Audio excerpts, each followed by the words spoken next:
So right now we're doing a really simple fall project for kids, and we collected a bunch of leaves. Where we live, we don't have a lot of different colored leaves. Outside. Yeah, outside. And we're just putting them in a laminated pouch, and we're going to put them in our laminator. And we're going to make a really cute fall placemat, right? Good job. I need some Do you like this? Is it fun? Yeah, see?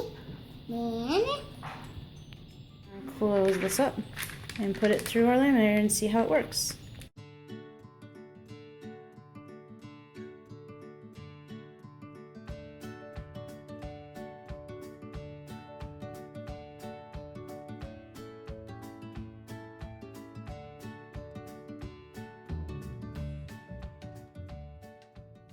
So this is the finished project.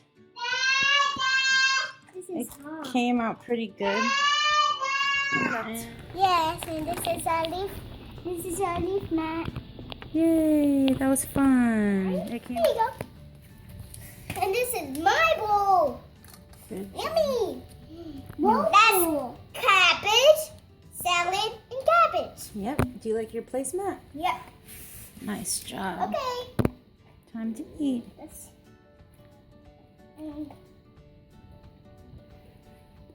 That's for you, and that's for me.